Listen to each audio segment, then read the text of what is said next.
Welcome back to the podcast. So, today's episode is going to help you determine what is holding back your results. So, if you're someone who feels like you're putting in the work, but the rate of progress you're making doesn't quite match the effort you're putting in, then by the end of this episode, you'll know exactly what's slowing you down and, more importantly, how to fix it. So, we're going to break it down into 6 areas: training, nutrition, recovery, hormones, inflammation, and then lastly, consistency.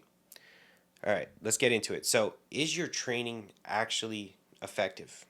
Or are you just working hard without getting results? When it comes to training, most people assume that if they're sweating, if they're breathing heavy, if they're pushing hard, if they're feeling tired at the end of the workout, maybe sore, then it must be productive. But effort alone doesn't equal results. You need to apply some level of thought to your training if you want to maximize your results. So let's break that down into 5 key factors that will determine whether your training is setting you up for success or not. So first is intensity, then we have technique, then we have progressive overload, volume, and lastly, frequency. Starting with intensity, are you actually training hard enough? If you're trying to build muscle, you need to be pushing close to failure. Now, the newest research that I'm aware of at this moment in time suggests that in order to stimulate a robust hypertrophy stimulus, we need to be training 5 RIR, which means 5 reps in reserve onwards. That means your last few reps should be difficult, like really difficult. If you're stopping your set when it still feels like quite easy, the concentric speed isn't slowing down, you're leaving, definitely, you're 100% leaving gains on the table. No question about it. So for hypertrophy, it's shown that anywhere from 5 to 30 reps work for specifically for muscle growth. However, there is something called effective reps. Effective reps are the ones in close proximity to failure. So in order to get to those effective reps on a, let's say, a 30 rep set, you have to do like 25 reps before you actually get to the so-called effective reps, the ones that are going to stimulate muscle growth, compared to a 5 rep set where immediately rep 1 will be effective. So I like training and programming my clients' training in the lowest rep range they can safely do. And now this often looks like 5 to 8 reps or 6 to 10, sometimes 10 to 12 for isolation work, then making sure you're pushing within 1 to 2 reps of failure. So you need to see that speed of your reps involuntarily slow down at the end of your set. There does come a point, however, where we do have to consider the stimulus to fatigue ratio from a given set, because when training in close proximity to failure, there will be a fatigue cost. So going overboard to true failure may not be right for every single individual. However, this is where some nuance comes in, because in reality, how many people are actually able to take their set to a true 0 RIR? Unless you've been training for a long, long period of time. Maybe you've had a coach sending your form clips to them. Maybe you train with people that bring extreme intensity. Maybe you watch people. I follow some guys, like some UK bodybuilders out of the UK. They go there, but very people do so. So I would definitely recommend aiming for 0 RIR, because the likelihood you're actually going to hit 0 RIR is very low, especially if you're relatively new to training. Like, for example, I'm 4 years into what I would say proper training, and I could probably recall a few sets where I was like, oh yeah, that's true failure. So we need to be pushing hard enough to trigger at an adaptation. Now, no matter how hard you're gonna be working, poor technique will hold you back as well. So even if you're getting to that within 1 to 2 RIR, if your form is shit and your technique is shit, you're not going to be building as much anywhere near as much muscle as you could be. So not only does it reduce your effectiveness, the amount of mechanical tension you're producing within your set, which is the biggest driver of hypertrophy, but it also increases injury risk. And nothing's going to slow down your progress more than getting hurt and having to take time away from the gym. So some things one could do to improve their technique are the following. First, record yourself lifting and analyze your form, and then get feedback from a coach or someone more experienced at lifting, or a good personal trainer, which are honestly, sad to say, but it's quite hard to come by, but they do exist. And what you want to focus on is setting up correctly to hit the intended muscle group you want to train, controlling your tempo. So that means spending 2 to 3 seconds on the eccentric, the lowering portion, maybe a slight pause in the stretch, And then the hard part, which is upholding that control as you get closer to failure. The next is progressive overload, which is the foundation of all training progress. If you're lifting the same weight, doing the same number of reps week on week, your body has no reason to adapt. So we need to apply a greater stimulus than we have before to elicit an adaptation. So we do this by, very simply, increasing weight. So you can add 2.5 to 5 pounds to your lifts every week if you can, when possible. You can do this by increasing reps, so aiming to just get one more rep each week than you did the week before. Let's say you got 10 reps, just aiming to get 11. And you could also do this by improving your execution, so making your reps cleaner, more controlled, improving your technique. Now, this is where tracking your workouts is essential. If you're just showing up and you're winging it, you're definitely not actually progressing as fast as you could be. So make sure you're tracking your lifts so you can accurately apply progressive overload. Next is volume, which is the total amount of work you're doing per session per week. If you're not doing enough sets, you won't see results. If you're doing too many sets that you can recover from, you also won't be seeing results. So for hypertrophy, the sweet spot usually for most people is around that 8 to someone could go as high as 20 sets per muscle group per week. What I like to do when starting a new training block or with new clients is set volume on the lower end to start, assess progression, which is why it's important to track your training, and then provided we have the recovery capacity to increase sets, then we can increase sets from there. Now, the last factor is how often you're training, so your frequency. If you're hitting a muscle group only once per week, you are 100% missing out on gains. So for most people, training each muscle group 2 to 3 times per week is optimal. So some example splits you may want to try out to tick that box based on how many days a week you can train are the full body split, if you can train 3 times per week. Upper lower split is great, 4 times per week. Push pull legs, upper lower hybrid is great if you can train 5. And then regular push pull legs, or honestly there's a ton of variations when you can train 5 times per week. So at a bare minimum, try to hit each muscle group at least twice per week. Okay, so now that we've broken down your training, let's move on to nutrition, which is my favorite part, which is equally important because we need to recover and facilitate the growth we are stimulating in the gym. So first, are you eating enough calories for your goal? If you're not eating enough, you won't grow as much muscle as you could be if you're in a consistent small surplus. That's not to say you can't grow muscle at maintenance or even in a deficit, because you definitely can. There's been studies that shown that. However, you will not be maximizing muscle growth. No matter how perfect your training is, muscle requires extra fuel. So for muscle growth, you want to be in a caloric surplus. I like to set my surplus at a 5% surplus above maintenance. So that's going to be very, very small. And a simple way to set that up for yourself, to estimate your maintenance, body weight times 15. Give that a try for over a week, 2 weeks, see what happens to your weight, and then just times 5% once you found your maintenance and you're good to go. You'll know how many calories to add on top of that to be in that small surplus. Then from there, you want to be gaining 0.25 to 0.5% of your body weight per week to maximize muscle growth while minimizing fat gain. If you're doing that, then your calorie intake is definitely not the issue. Now, the next thing to look at is your protein intake. When you train, you create these micro tears in your muscle fibers, and then protein provides the amino acids needed to repair and rebuild those fibers, making them bigger and stronger over time. This process, called muscle protein synthesis, you probably heard of it, MPS. Without enough protein, muscle breakdown, which is catabolism, outweighs muscle building, anabolism, which is not optimal and will lead to either you plateauing or potentially muscle loss. So in general, broad recommendation, super simple to hit, 1 to 1.2 grams of protein per pound of body weight. And ideally, you're getting that from majority animal proteins like chicken, beef, eggs, fish, dairy, of course, whey, and you'll be pretty solid. So you're getting a full amino acid spectrum profile for each of those sources. Next question to ask yourself is, are you eating enough carbs to fuel performance? Carbohydrates are your body's primary fuel source for training, for brain function, and recovery. So when you lift weights, your body primarily relies on muscle glycogen, which comes from the carbs you eat. So if your glycogen stores are low, your training performance suffers. You're going to feel weaker. The rate of perceived exertion is going to be higher. So sets are going to feel harder. Your endurance drops, and your workouts will not be anywhere near as optimal as they could be. So it's important to get your carbs in.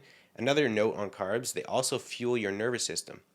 Strength and power depend on your nervous system's ability to recruit muscle fibers, and that process is powered by glucose.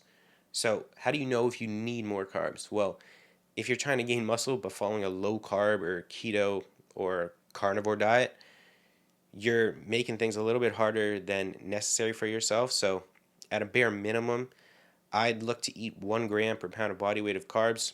If your goal is muscle growth, they should be also strategically timed to maximize performance. That depends on the level of your goal. If you're someone who's, yeah, I just want to look a bit better, meal timing, not that important. If you're someone who's like, yeah, I want to maximize my muscle growth outcomes, definitely becomes important. So the best place for your carbs are before, during, and after your training. So if you're eating 1 gram of protein and a sufficient amount of carbs, you're chilling. The next level up from that would be placing the majority of your carbs around your workout window, and in my opinion, in your post workout meal, which should be the highest carbohydrate meal of the day.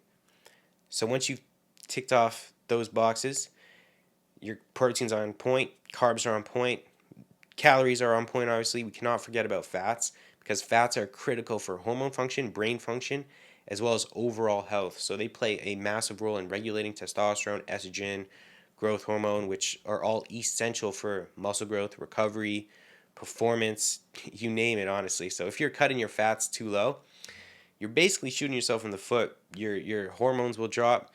Fun fact, first ever diet I did not know this. Now we're talking probably 6 years ago now, and I dieted, basically cut my fats to nothing because carbohydrates are more filling, more satiating. Ended up with a testosterone of 0.7. Granted, that was in combination with over dieting, overtraining, not managing fatigue, but at a minimum, the lowest I would go with fats is 0.3 grams per pound of body weight, and that would be the absolute lowest they go, and only for a short period of time. 0. 0.4 to 0.5 is around the sweet spot for me personally, but you could run your fats up to 0.7. It's kind of personal preference. And then fat sources absolutely matter as well. So we want healthy fats, polyunsaturated and monounsaturated from avocados, nuts, seeds, olive oil. Omega 3s have tremendous benefit. I would highly recommend everybody supplement with good quality omega 3s, at least 3 grams of total EPA and DHA daily. But you could also get it from fatty fish like salmon, you get it from flax seeds, walnuts. And then we also want saturated fats from eggs, dairy, and red meats. So if your calories and macros aren't the bottleneck, your meal timing might be. But if you're spreading your food across 4 to 5 protein rich meals, meal timing is likely not what's holding you back unless you're having a massive meal before bed, which is going to impact your sleep quality. So other than that, you're pretty solid. Now, the idea that you need to eat every 2 hours to build muscle is kind of outdated. Research shows that 4, 5, or 6 meals per day all work just fine. The key is evenly distributing your protein intake so your body gets a steady supply of amino acids throughout the day. So you're spiking muscle protein synthesis. If you're eating at least 4 meals of protein per day, you're chilling. But what about, let's say you want to eat more often? Will you make more gains if you bump it up to 6 or let's say 7 meals a day? The difference is so minute, you wouldn't even notice it. So I would not do that. As long as you're consistently hitting your total calories and macros, adding in extra meals won't magically make you gain more muscle. Now, if you're someone only eating, let's say, 1 or 2 meals per day, that is a different story. So trying to cram all your protein and calories into just 2 meals is not ideal. So the sweet spot, 4 to 5 meals per day, that's where you should be. Now, touching on the quality of your diet, because that absolutely matters. You might be hitting your macros, but if you're missing key micronutrients, you're still leaving gains on the table. Vitamins and minerals, they don't just support general health, they're essential for muscle function, energy production, hormone regulation, recovery. So if you're low in key nutrients, your body will not be performing optimally no matter how perfect your training and macros are. So a simple way to know if your micronutrients are holding you back is, well, how do you feel? If you have constant fatigue, slow recovery, brain fog, muscle cramps, poor endurance, those could all be signs that you're deficient in something critical. And it is fairly common to be deficient in some micronutrients if you don't eat a varied, nutrient dense diet with, let's say, 2 to 3 servings of fruit and vegetables per day. An example of this is magnesium, which is needed for over 600 enzymatic reactions, including muscle contraction and energy production, zinc, which directly impacts testosterone production as well as protein synthesis. Vitamin D plays a major role in muscle strength, immune function, testosterone production as well. Iron is critical for oxygen transport in the blood. So, the best way to avoid any deficiencies, trust me, you want to avoid deficiency, you'll feel much better, perform much better, your physique outcomes will be much better. It's very simple. All you got to do is eat a varied, nutrient dense diet. And then, just if you want to take it one step further to be safe, rather be safe than sorry, track your food with an app called Chronometer so you can see your micronutrient intake. It's exactly like MyFitnessPal, but far superior in my opinion because you'll also tell you your micronutrient intake and your electrolyte intake, which is valuable information to know. So your diet is down. That's not the issue. That's not what's holding you back. Now, could hydration be holding you back? Now, aside from water, so let's rule out first you're drinking enough water, at least half an ounce per pound of body weight. So if you weigh 180 pounds, that's 90 ounces of water per day. Hydration isn't just about drinking more and more water, it's about how well your body absorbs and retains it. So you can be drinking a gallon of water a day and still be dehydrated if your body isn't holding on to the fluids properly. This is where electrolytes come in.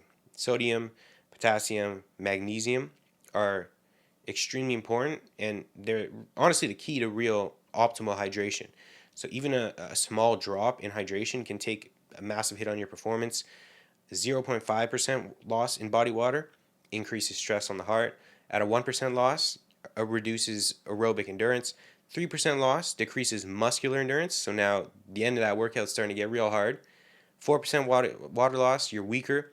You got poor coordination and higher fatigue. So to avoid all that, drink water, like I mentioned, and then balance electrolytes. Sodium, which fuels muscle contractions. Potassium, which helps muscles relax. And then magnesium regulates both of those. So you can think about it like the bouncer, the doorman, which is, I like to think, it's a pretty cool way to think about it. So you want an adequate amount of all of those. Again, download Chronometer, tracks these, and then you'll be set. You want at least around 2,000 to 5,000 milligrams of sodium per day, at least 4,700 milligrams of potassium, which is the RDA, which an astonishing amount of people are deficient in. And then magnesium, I like to supplement pre-bed. You want anywhere to supplement from like 200 to 800 milligrams depending on your weight. I'd start around that 400 milligrams pre-bed, magnesium biglycinate or magnesium threonate. Great option to supplement before bed because it'll also improve your sleep quality. Okay, we got nutrition out the way. Now, muscle growth also depends on your body's ability to recover. So if you're feeling constantly sore, tired, unmotivated, you usually feel like, yeah, I really want to hit the gym, but for some reason, for these last, let's say, month and a half, maybe a couple weeks, the motivation to go to the gym isn't there. Recovery might be what's holding you back. So let's rule out some things. First, we got to rule out sleep. If you're not getting 7 to 9 hours of quality sleep, you found what's holding you back. That's what's holding back your muscle growth. So sleep is our number one recovery tool. You probably heard it a million times. So if it's not in check, you really can't expect to make good progress. But the good thing is we can do some fairly basic things to optimize it and start prioritizing our sleep. First is setting a sleep schedule. So going to bed and waking up around the same time every day, even on weekends. Now, if you go out, let's say 1, 2 times a week, not the end of the world. However, if the more consistent you can be with your sleep schedule, the better your sleep will be. Next, we want to avoid screens before bed, more specifically blue light from phones and TVs, as well as bright light actually, just in your house suppresses melatonin production. So I'd highly recommend investing in some blue light glasses and then try to dim the lights in the evening. Maybe use red light instead. You want to optimize your sleep environment, so just make your room a bat cave. That's how I'd say think about it. Cool, dark, and quiet. Ideally, if you pitch black, and then if there's noise, white noise machines can be great. Earplugs can be helpful as well. You want to cut caffeine off around 8 to 10 hours before bed. And then you want to have pre-bed wind-down routines. So you could, read, stretch, meditate, or just chill. Signal to your body it's time to sleep. If you want to watch a show, just make sure it's not something too stimulating. And make sure you got your blue light glasses on. If you're waking up tired every morning, fix your sleep first before stressing over the small details in your training and diet. Trust me. Now, the next part to recovery is stress, which is a completely normal part of life in healthy amounts, but chronic stress keeps you in a catabolic state, making it much harder to recover and build muscle. If your cortisol is constantly elevated, your progress will be significantly slowed. Not to mention cortisol and testosterone are like this. So cortisol like this, testosterone like this, and vice versa. So the biggest thing we can do if you do find yourself in that position is control what you can. Training is a stress, but work, relationships, and finances, all common stressors add up as well. So to eliminate or manage unnecessary stressors, a tool I like to use is just breathing. 5 to 10 minutes of just breath work. Meditation has been shown to lower cortisol quite significantly. Walking outside, massive in nature. Sunlight, amazing. Prioritizing sleep, again, poor sleep equals higher cortisol and worse recovery. So fixing sleep fixes stress a lot of the time because it'll also help you with your headspace. We don't want to overtrain, which we'll get into next. More isn't always better. So if you want to dial back your training volume if you're feeling constantly fatigued. And then lastly, there are adaptogens and supplements you can use to help you. Ashwagandha, KSM 66, rhodiola are great, Relora is great as well. It'll help with that cortisol. Now this is where the concept of our allostatic load comes in. You can think of this as like your body's recovery bucket. So your body can only has so much capacity to handle stress. This stress can come from training, poor sleep, work stress, bad nutrition, emotional stress, and even excessive cardio. These all contribute and go into this bucket. And if your recovery bucket overflows, you're adding way too much stressors to it, it's starting to overflow, get too much for you to recover from, this is where progress stops. So this is where we circle back to training. We spoke about the importance of tracking your lifts. A good sign that your bucket is overflowing and you're no longer recovering is that your strength in the gym is stalling if you're in a surplus, or if it's starting to regress and go down. This is where you adjust your training volume down to now match how much room you have left in that bucket. Or in some cases, all you might need to do is deload. So you can take 3 to 4 days out of the gym or a week of light sessions, and you will only adapt to the degree you can recover. So if your sleep, your stress, or your total amount of work you're doing, training wise, this includes cardio, is too high, you will not adapt and grow muscle. The next thing that could potentially be holding you back is your hormones, because they regulate everything: muscle growth, fat loss, energy levels, recovery. If your hormones are out of balance, you will 100% struggle to see progress, no matter how well you train, eat, and honestly prioritize your recovery. However, once you dial in those three, hormone issues likely are not your problem, but there are some key ones to touch on that will significantly impact your results. First, quite obvious, is testosterone, as well as growth hormone, which you can optimize by doing what we spoke about in terms of diet, recovery, like eating enough fats from a nutrition standpoint, not having any micronutrient deficiencies, managing stress, sleeping well, but also optimizing circadian rhythm, especially for growth hormone production. It's tightly regulated with your circadian rhythm. So getting outside and seeing sun first thing in the morning, one of the best things you can do, along with your sleep cycle, aligning with the light and dark cycle, so not going to bed too late and waking up too late. The next hormone I'll touch on is thyroid hormones, because the thyroid plays a pretty major role in regulating metabolism. So if someone with poor thyroid output, they're going to have to eat fewer calories. So we want it functioning optimally. And you can do this by eating enough iodine and selenium in our diet and avoiding excessive caloric restriction, because if you've been dieting for a while, it's completely normal. Your thyroid will downregulate. So avoiding chronic deficits is super important.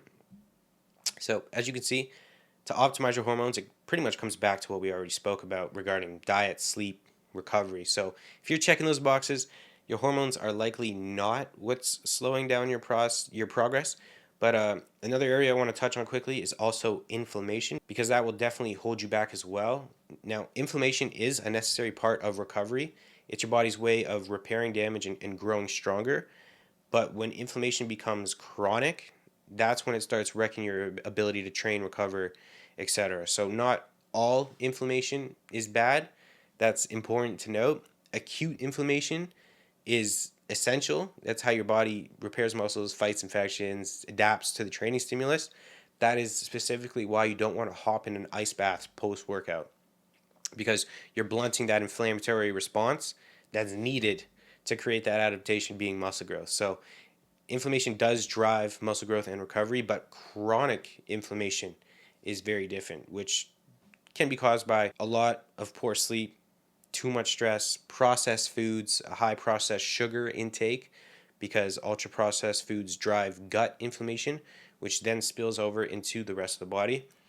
Poor hydration and electrolyte balance as well, nutrient deficiencies, low omega 3s, and low magnesium, and antioxidants. So, again, this is solved by good sleep, managing stress, and following largely the diet advice I already laid out, specifically consuming enough omega 3 fatty acids, which is why I recommended everybody supplement with a high quality omega 3, getting 3 grams of total EPA and DHA per day. At this point, we've covered everything from your training, your nutrition, your recovery, your hormones, and then lastly, inflammation. But none of it matters if you're not consistent. You don't build muscle with one great workout. You don't fix your sleep in a single night. Well, that'll start the cascade, but if you go a single night and then back to your old habits, it's not going to do it. Progress comes from showing up and doing the right things over and over for a long period of time. Honestly, much longer than you probably think. The reality is, most of us aren't genetic freaks. We're not the guy who just looks at the dumbbells and grows. You definitely all have somebody in your life who just looks at weights and is able to grow. But if you're listening to this, chances are you kind of have to work for every ounce of muscle tissue, which is not a bad thing. It builds character. That means consistency over time is the only way to get there, not just for a few weeks, not just when the motivation's high, but we're talking months, years, and being realistic about your timeline. Me personally, I've always wanted things now. Like, I want to look like that guy now. But building muscle does take time. You're not going to look like your favorite influencer or potentially bodybuilder. Definitely not a bodybuilder, but potentially influencer in 6 months, even if you're doing everything right. But if you do stay consistent for 10 months straight, a year, 2 years, you'll be pretty unrecognizable from however you currently look. And you always got to compare yourself to yourself. So if you feel stuck, go back through this episode, identify what's holding you back, then simply take action on it. If you can honestly say, yeah, I'm doing everything to all of what we just went through, then what you need to do is just continue staying the course. Keep showing up, keep ticking the daily boxes on a daily basis, taking it one day at a time, and then give it time. Be patient, trust the process, and that is a wrap on today's episode. I hope you were able to take some value from it. Even if there was one thing in here that was like, damn, that's where I'm missing out. My job's done. If you want 30 days of more free advice on how to level up your training, nutrition, you get free diet plans, free training plans. You can click the first link in the description for my 30-day email series. Peace.